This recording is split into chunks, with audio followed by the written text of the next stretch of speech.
শনিবার 4টি আসনে প্রার্থী নাম ঘোষণা করল বামফ্রন্ট চেয়ারম্যান বিমান বসু সাংবাদিক সম্মেলন করে প্রার্থী নাম ঘোষণা করে।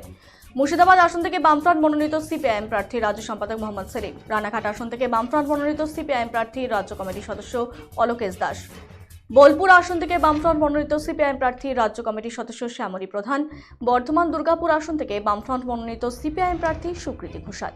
এর আগে বামফ্রন্টের তরফ থেকে 17টি আসনের প্রার্থীর নাম ঘোষণা করা হয়।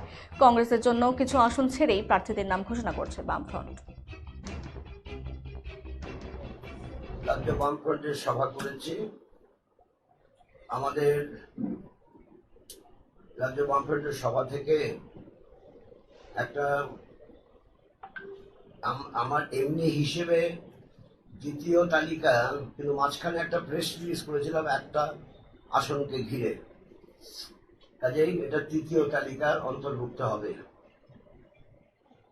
এখন প্রার্থী আমরা কয়েকটা প্রার্থী ঘোষণা করছি, তারপর বাকি বিষয়টা আসবো। সেটা হচ্ছে Murshidabad CPIM Mohammad Salim, Ranaghat SC CPIM Alokesh Das,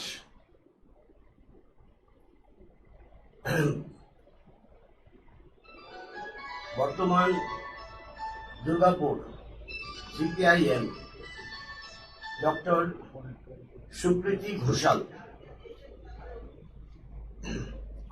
নতুন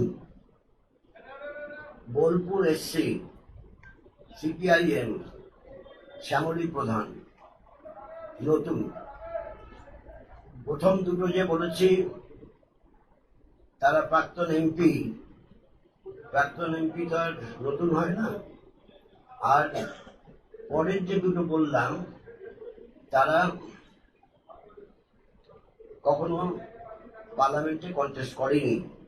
একজন বিধানসভার এমএলএ ছিলেন শ্যামলী প্রধান, আর বর্তমান দুর্গাপুরে একদম নতুন প্রার্থী ডক্টর সুকৃতি ঘোষাল।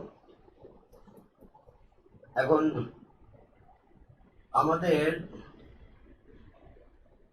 এই পুরো লিস্টটা প্রকাশ করতে আর একটু সময় লাগবে।